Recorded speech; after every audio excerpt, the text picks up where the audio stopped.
Well, I actually I actually started out as a wrestler. So Okay. which which okay, let me go back. You're right. It did start when I was young because like most 90s kids, I was into Power Rangers, Ninja Turtles, all Right. that Me stuff. too. Me too. Right, right. And see, my dad was a huge Bruce Lee fan, so I grew up watching Bruce Lee and kung fu movies, Jackie Chan, and all of those type of movies with him. So like getting wanting to get into martial arts was a thing when I was young, and then growing up, going through middle school and high school, I didn't really get to do much athletically. But then middle school, I didn't do much.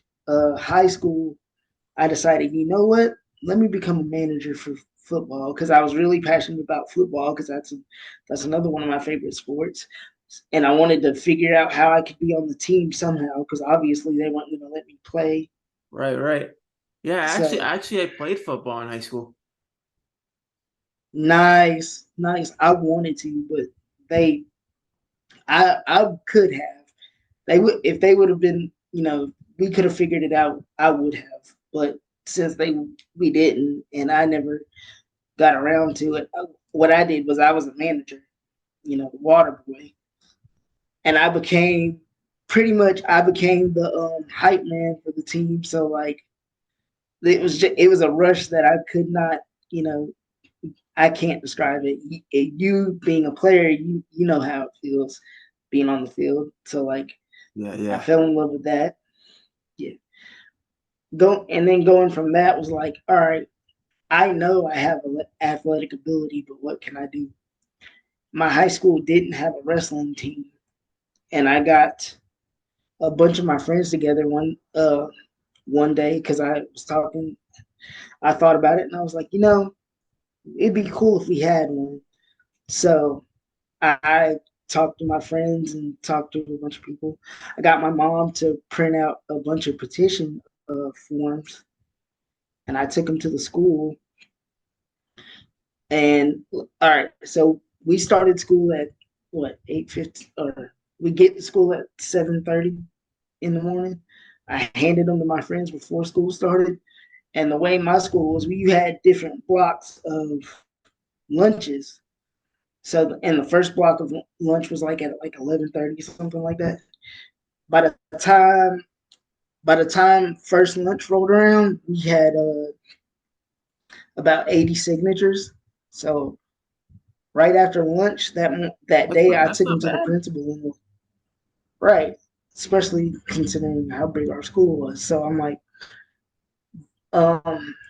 cool. So I went and took him to the principal because being where I'm from, small town, I'm thinking they're gonna say no. So the reason I did the petition was because I'm thinking, okay, I'm probably gonna have to fight for this for a while because I don't know how they're gonna feel about it. But I took the petition to the principal, and she was like, all you had to do was come ask me because I want a wrestling team too. And Right. So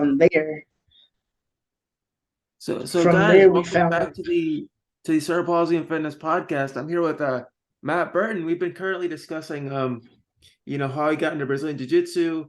Right now we're kind of discussing a little bit about him and the schooling environment when he was in school, and how he used to be a water boy for football, and now he's trying to he was at the beginnings of trying to get into wrestling. So uh man, it's been pretty cool so far. Like, you were telling me that you got 80 signatures.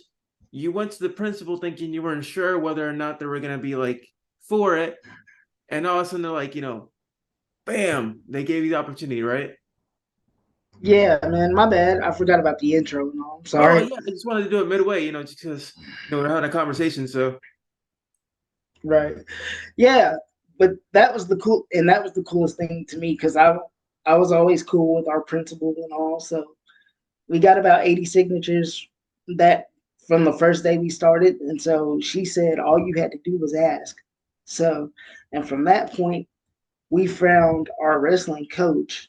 who is one of the best people on the planet. And I always say, without Coach Steve Greer, there would be no me because he believed, one, he believed in having a wrestling team, and two, he believed in me and my athletic ability.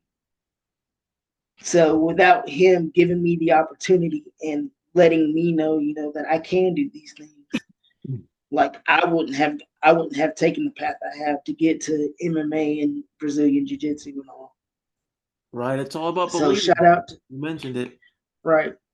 He there was a point where I lost every single one of my wrestling matches. And I don't know if you know how wrestling brackets work, but at tournaments and stuff, you lose matches, the whole team loses points. The team overall score goes down. And I was losing matches left and right. And I went to coach one day and was like, look, I'm tired of losing. Like I don't think I should do this anymore. I was like, I'm costing our team points and we're already giving up enough points because we didn't have enough people to fill up all the brackets. So we was already behind. And I wasn't helping by losing all my matches anyway. So I went to him and was like, I don't know if I should do this anymore. He's like, Matt, this is bigger than you, man. He's like, you have a varsity wrestling spot. He's like, I didn't give you that spot. He's like, I don't think you understand. He's like, this is bigger than you. So, and from that point, he was like, you're doing something that goes beyond wrestling right now. And I'm like, okay. And the team heard about it and they were not happy. So, long story short, I stuck around. You I know, was you on know, the you got a team team for, that I believes in wrestled for you. 2 years. You can't sell your soul short Right, in anything. right. Because Yeah. once you sell yourself And short, after, that just makes things harder for you. yep, you're exactly right.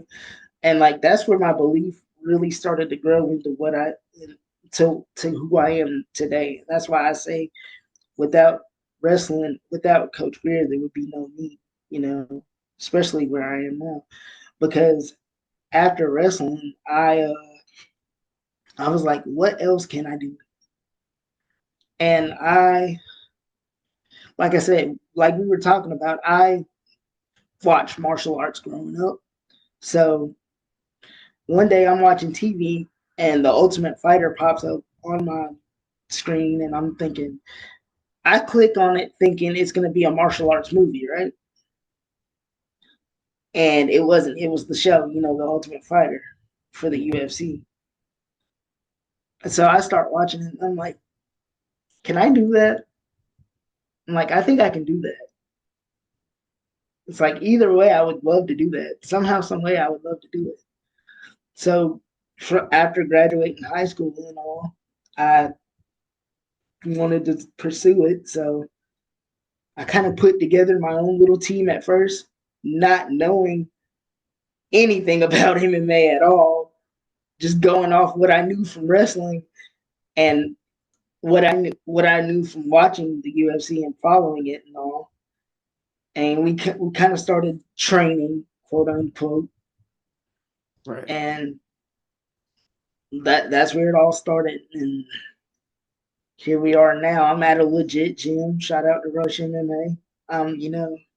Training, having fun.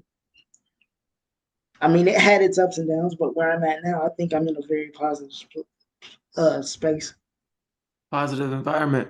That's the key to Yep, yep. everything. If you have that one environment, keep it because it'll help you get a long way. It's not just the environment, but the people you surround yourself with. And that's what Oh I yeah, feel you have right absolutely, now is a good support system. yeah, absolutely, man. And that was one of the hardships about coming into it, getting going after starting training with this team that did believe in me before I got to Rush. There was the team we had put together, my friends that I was with, like everybody in the team in the group that was training believed in me. But like we would go to other gyms and we would go to other gyms and places and be like, and people would be like, "Why is he wanting to fight?" Like I had one of our buddies. He was like the main. We say he's the main trainer. He was my main training partner. He goes, some one of the coaches at another gym pulled him aside and was like, uh, they asked him why is he letting me fight? And he's like, look, man, he believes he can do it. I believe he can do it, and I'm not his dad. He's like, I'm not gonna stop him. He's like, he's working on he's putting in the work. Why not let him try? Right. So, and now the gym that I'm at, man, it's like you said, it's the environment is like it's impeccable to me. Like everybody goes in, everybody's willing to help each other. You know, we all get better that way. Everybody's wanting to grow, and you can see it. You know, a lot of the reason why um people like ourselves, me being a former athlete, a three-time state champion, and yourself, being in jujitsu, don't get the opportunities to be a high level professional athlete is because a lot of these organizations uh see, when they look at people like ourselves, they don't really see the athlete, but they see the disability and they think to themselves, oh look, it's a whole liability waiting to happen. A whole liability. Like if we let this guy who has cerebral palsy get into the ring with somebody who's fully able-bodied and they get hurt, lawsuit waiting to happen for the whole organization, whoever sanctioned you. It's ridiculous, man. Oh, you are 100% correct. 100%. I've had to deal with that ever since like it started. I man, I let me. I'm trying to figure out how to put this. Like, I've had, I've been training since 2000, 2009. I've had one MMA fight because of that reason. Because there was only one organization so far willing to sanction a fight for me, and it was against another guy with CP, and it worked out great. But that is the exact reason, exactly what you just said. They Yeah. see it as a liability. So I've shifted my focus to jujitsu because everybody in the combat sports world that grapples can grapple. It's not, you know, it's grappling. There's several different grappling tournaments and different grappling organizations. So I said, okay, I'm not gonna. I'm. It's way harder to get MMA. I got to jump through so many hoops and blah blah blah. In order for me to get that MMA fight, man, I had to go see so many doctors and get cleared by so many different doctors and like wait for them to give me the okay. And then I've had some doctors tell me they wasn't okay approving it, so I didn't get that doctor. So I said, Right. okay, let me shift to jujitsu, and I started doing jujitsu tournaments. And 2020, I did one and ended up hurting my neck pretty bad. So, which that was scary enough. If you want me to talk about that, I will. But so going from that tournament, I was like, all right, this is. I want to be able to compete like equally, like, and there's not enough. I was like, there's enough jujitsu athletes with adaptive jujitsu athletes that I can make something work. So I started talking with my coach, and we talked about it off and on for a while. And I just sat him down one day and was like, you know what? We've talked about me starting a adaptive league, adaptive promotion. I was like, you know what? Why don't I follow through with it? So I can't say much, but I can say it is something that I'm thinking about. It's something that really intrigues me. So so I mean that is a goal. Who knows when it's gonna happen, but I'm the process is let's say the process is something I think is feasible. So I You think know, I'm gonna pursue it. I don't know. I don't know if you've watched the show before, but I've actually interviewed the only professional wrestler in the world with cerebral palsy. You know Gregory Iron? I do know. I've heard of Greg. Yes. He actually he started He, his career training under Johnny Gargano, who was a former NXT North American champion, yeah. and he Yep. wrestled him in his Johnny's first one of my favorite. in '08. And he had tryouts with WWE, Impact Wrestling, and he was supposed to try out for AEW, but he didn't get medical clearance. But he's Ah man. wrestling to this day, and he's friends with Austin, with CM Punk. So I've got to interview him, and we've done a few events together as speakers. Nice. So he's a cool dude. Nice. I would love to meet him and talk to him because like yeah, I do follow him. Gregory. Yeah, He's yeah, he's he seems real cool and like you Johnny is one of my favorite wrestlers. So like and I've listened to his podcast when he's had Johnny on and stuff too. So yeah, he's a cool dude, and it shows you that he's even if you have a disability, and he's mentioned it himself, even if you can't get into the wrestling business as a wrestler, you can always get in different ways, into the business. oh yeah, right. And I would that was something I thought about too, is like I would love to like be a be a wrestling manager.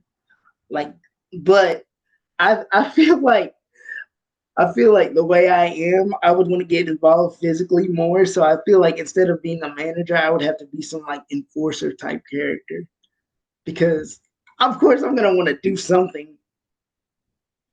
I mean, I've been told I can Like I can. get into the wrestling business myself, as a manager, because I have very good communication skills. So I would see myself as Mhm. more like a heel, really hyping up, you know, being a mouthpiece. Yeah, yeah.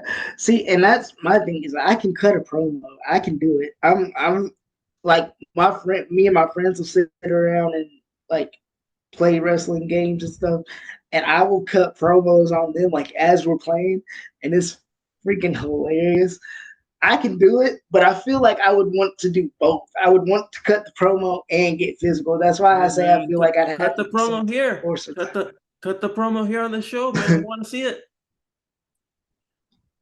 Oh, you want me to cut one right now? Cut the promo. Yeah, go for it. All right, cool. So, any adaptive jiu-jitsu athlete out there, if you think you got the guts, come see your boy. My wrestling character is bad, but Burton. But my MMA nickname is the Saint Soldier. So let me start this over. Me, it's Matt Burton. I am the best adaptive jiu-jitsu athlete in the world today. And if any of these adaptive jiu-jitsu athletes in my weight class think they can touch me, they're sadly mistaken. I am the same soldier. That means I level up after each competition. These competitions are nothing but levels for me to grow and get better. I'm ready to test myself. I can't wait to see what happens. So if anybody out there wants it, bring Y'all, y'all heard the man. He said, "Bring it." it. Anybody out there? Y'all listen to this show. Oh man, That was good, man. that's That was good. I'm impressed. appreciate it. It's something I Um, don't even think I really I don't even think I really work on it. I think I just think about stuff and then just talk about it. I embellish it a little bit. yeah, and you seem like you got it down pat. Like, I don't really feel like you had nerves or anything. You had it, you did a pretty good job. Yeah. Oh, trust me, the nerves were there. You said cut it, and I'm like, okay. But see, that's another thing about being adaptive. Like the term there is there. Adapt. You adapt and adjust and make it work. Yeah, that's all you can do, man. I Make it work, improvise, right. you know? So Yep. Yep. who was your major when you were growing up, who was your major inspiration? Like who motivated you really just to become yourself, who you are today? So I say I have two, technically three, because both my parents, of course, and then I have anime, specifically Dragon Ball Z, And your coach from high because school you talked about, right? yeah, yeah, and obviously my coach from high school. But yeah, growing up, it was my parents and Dragon Ball Z, specifically because my parents were they were not the ones, to feel sorry for me, especially my dad. Um, my dad was my Superman growing up, so he really laid that influence. And then my mom, she didn't like specifically say anything or do anything to inspire me, but just by being the person she is and Just by watching being her. her Yeah. do what, yeah, and watching her do what she did, like as my parent, is one of the most inspiring things. Like just her just being the warrior that she is, like that really did influence me a lot, especially because they were both military. So so they gave me that military mindset of you can do it. You just gotta work hard for it. My dad, I remember one day I was like 6, and me and my dad were watching basketball, and I always had dreams of doing something athletic. I just didn't ever know what it was gonna be. And one day we're sitting there watching basketball, and I'm like, Dad, you think I can do that? And he goes, you can do anything you want. He said, you can do anything you put your mind to. He's like, you're just gonna have to work really hard, and nobody is gonna feel sorry for you. And like him saying that wasn't him being mean, it was him being honest and trying to prepare me for what I had to go through to get to where I am now. And like I see it so much now, and in my mind I go back to that conversation, and like when roadblocks and stuff come up to where like when I was trying to do that fight and I had to go see all those doctors and stuff, that line of him being like, nobody's gonna feel sorry for you keeps ringing back, and it keeps pushing me forward. Cause it's like, yeah, it can be done. I just gotta keep working. And then Dragon Ball, the reason Dragon Ball is so influential to me is because um it taught me exactly what my parents were telling me. It was the only show that I saw that you can get stronger through hard work. You can get better through hard work. As long as you keep working hard, you're gonna get better, you're gonna get stronger. So those two influences, like they correlated with each other, because I feel like Dragon Ball was teaching me what my parents were telling me, and I'm literally watching it happen as they're telling me. And then, of course, Coach Greer in high school, like him being military too, he was, Green Beret, Special Forces, Japanese Jiu Jitsu black belt. He's Coach Greer's the man.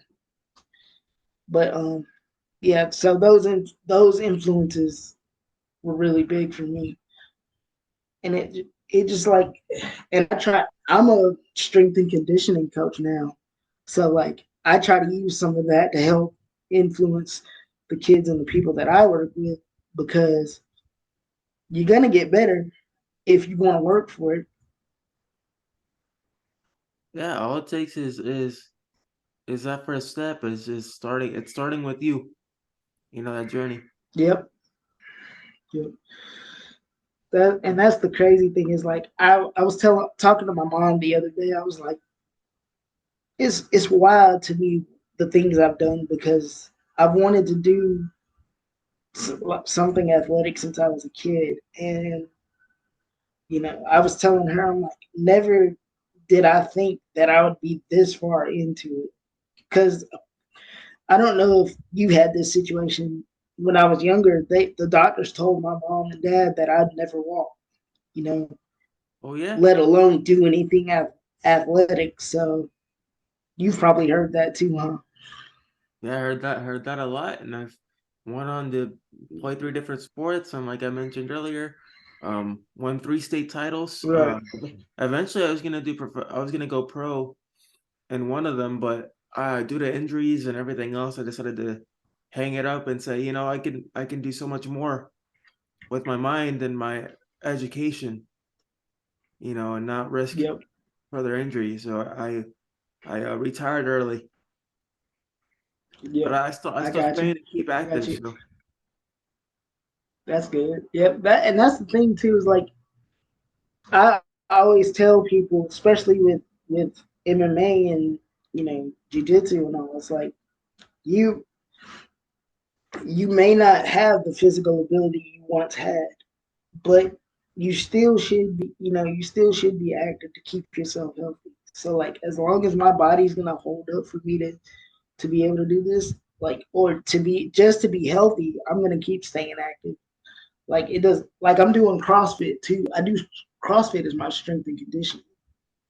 So like I'm doing everything I can to stay healthy as I can for as long as possible. that's all you can do, man. Do your own thing, right? Yep. Yep. Yep. So you ever thought about being like a jujitsu coach, like maybe training your own crop of incoming, students, things like that? I'm I've toyed around with the idea. I I need to what I need to see right now. I'm a blue belt. I need to get a little more consistency so I can train some more, and level up or get up to at least a purple belt before I feel like I could coach fully. But I'm always like helping out around whenever whenever training partners come in and want to do something. Like if they hit me up on a random day and I have nothing to do and they're like, "Hey, you want to get some rounds in?" I'm like, "Yeah, man, let's do it." Or whoever. I did train a couple of people um, for a while, but it never turned into like a full class or anything because I feel like I got to sharpen my skills more. But yeah, it's definitely something I would like to do maybe at the end of my career. I also have thought about starting my own like MMA promotion toward the end of my career. Like, because I'm a people person and like I know how to socialize. And like I know a lot of people within the MMA world. So like I could use my connections to like put other people on the map and stuff too. But that's more toward the end of my career. Still right now I feel more inclined competitively than I do on the out, being on the outside of it. But yeah, that's definitely something that's gonna happen. One or both of those things is gonna happen.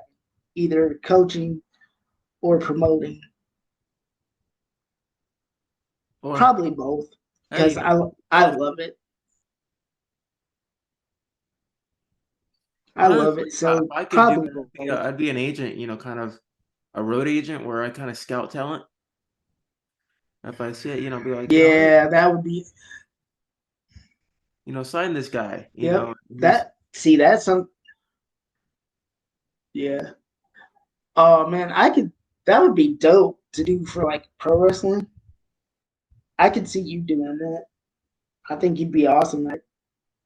yeah. I got into like podcasting and stuff like that back during the pandemic, and I told myself, after starting out just sharing about myself, I was like, why not invite other people that have different journeys, different stories?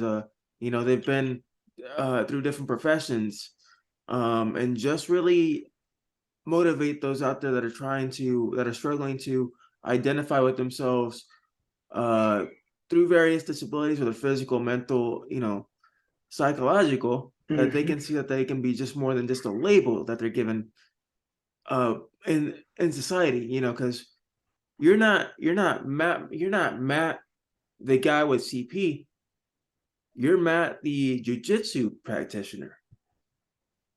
Right. You're Matt the Right. jiu-jitsu trainer. You're Matt the Right. athlete. Yeah, you're not Right. just Yeah. Exactly. Matt with cerebral palsy. And that's one thing that I'm Yeah. trying to eliminate with this is the labels. I get it, you want to label somebody, but take a chance to get to know who that person is because there's so much more than just that label. Yep. Exactly. And that's one of the things I'm trying to break. That That stigma. like my goal right now. You said, yep. Yep. You asked about if I'm gonna like promote or or train people. Yeah, I'm gonna, but also right now, my goal is to show that one of the things we say at our gym, especially for jiu-jitsu, is that jiu-jitsu is for everybody. So that's one of the things that I'm trying to show right now is that if I can do it, anybody can do it. And that sounds so cliche and I hate it, but it's the truth. I don't hate it because it's cliche. I hate it because wait, I do hate it because it's cliche, but it's the truth. Like if I can do it, anybody can do it, and Well, that's what I want to do is like create the opportunity for more people to see. Look, come do jujitsu. Like this thing literally saved my life because I've been told by several of my doctors that if I wasn't doing it, I'd be probably confined to a wheelchair. So yeah, I did a little bit of Muay Thai and boxing back in the day when I was younger. So I used to be really involved nice. in it. I never fought, so to say, but I just did it just because Right. it was a good way to stay in shape. Yeah, yeah, it is a great way to stay in shape. I was talking to a friend of mine the other day, and she was like, "When I have kids, like they're gonna get into it because one, it's a great way to stay in shape, and two, they need to learn self defense. So they're gonna I'm putting them in it, and I'm putting them in it with you." And I was like, "That's cool with me." Ah, that's right, It's like man. as long as So so I guess I will have a little bit of coaching under me by that point. yeah, but I mean, by that point, you should be somewhat established, and you feel comfortable, and Hmm. want to bring that next generation. Right. Yeah. Exactly. And that's what I'm all about right now. To like helping. Like I said, I'm a strength and conditioning coach, and I work with kids and like watching these kids grow, helping them get their skills. See, I'm with the gymnastics studio right now for strength and conditioning, and watching these kids grow through fitness and get their skills because they're stronger and because I had a hand in it, like showing them what to do. Like it really does warm my heart. It's awesome. So for you, with everything you've accomplished so far in your life, what legacy does Matthew Burton want to leave in this world when everything is said and done? You're retired, you got everything squared away. What kind of legacy do you want to leave? I just want to. I That's a good question because I think about it all the time, especially now that I'm getting older. Man, I want to leave a legacy where it's like he he showed that you can achieve your dreams. Like as long as you work hard and you don't give up, anything is possible. Dreams dreams do come true, as cliche as that sounds, but it's the truth. If you're willing to work for it, you can achieve it. And that's what I want people to remember about me and my legacy is like if you work for it, you can achieve it. Anything is achievable as long as you put your mind to it. That's right, man. I completely agree with you 100%. Um, you know, at the end of the day, it's about uh how you start it, when you start it, and just keep pushing forward. Yeah, it's the way I look at it is you always hear it's always the first step. But what happens if you never stop stepping? especially if you're stepping forward. And you are going to get knocked back sometimes. But then again, you keep moving forward.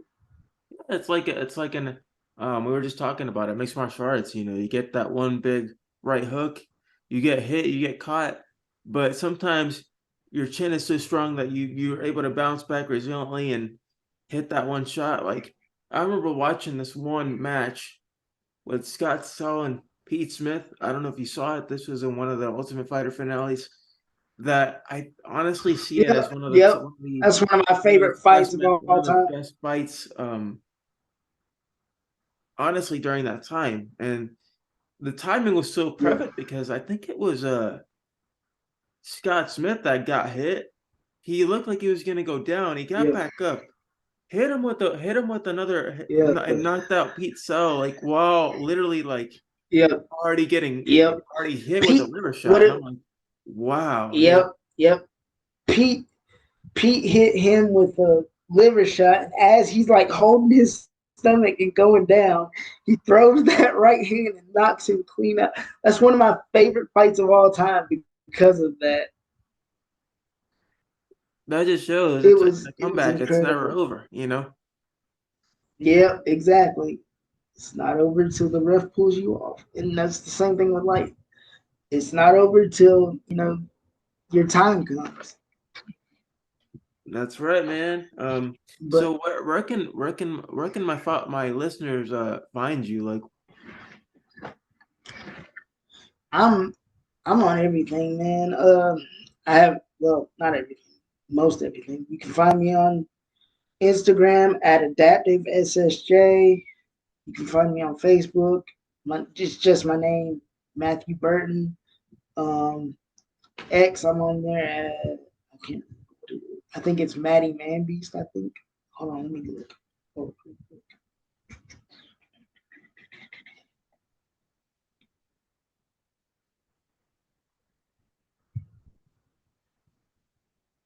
I'm pretty sure that's what it is. Yeah, at Maddie Manbeast on X, uh, Instagram, Facebook. I actually have two Instagrams. SS Adaptive SSJ and SSJ Project 135. SSJ Project is the Saiyan Soldier Project, which is my YouTube series that I had started. It's like a blog series. It's about my awesome. life. Yeah, I didn't get to mention that, but I started it. The first episode is out. I'm gonna bring it back. I had to stop it for a while due to life, but I'm gonna bring it back, and I'm thinking about bringing it back as a podcast where I can talk with other adaptive athletes and people like yourself. Yeah, man, that'd be that'd be So that'd be an honor. I'd love to have you on when I do start it back up. There's that. Let's see, Instagram. Yep, I think that's everything. Oh, and I got me and my friends do a podcast called Nerd Variety Podcast. It's everywhere. We talk about nerd stuff, basic nerd culture Awesome. and pop culture. We comic books, anime, video games. A It's little a bit of it's a everything, bunch of right? fun. We love it. Yeah, a little bit of everything for real. That's why it's called Nerd Variety. But yeah, we're there. You can find that podcast everywhere: Spotify, Apple Music.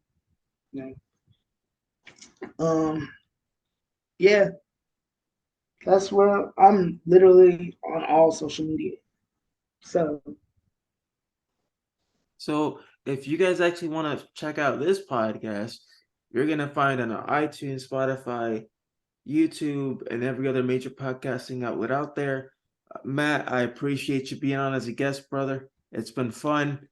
It's been it has been fun. motivating, and I hope to collaborate with you in other projects in the future, man.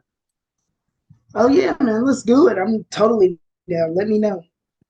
And thank you for having me on. It has been fun, and I love the work you're doing, man. Keep it up. Appreciate it, brother. It's honestly, it's guests like yourself that make me want to keep doing things like this. Man, I appreciate it. And like I said, I love what you're doing, man, because the more representation we get and the more it gets out there and the more people like us start doing things like this, the better it'll be for everybody. That's what it's all about, man. It's all about getting together, building that inclusive environment, and Yep, just yep, making that yep. difference. Yes, sir. Well, everybody, until next time, take care, be safe, and be blessed. Have a good one. Peace.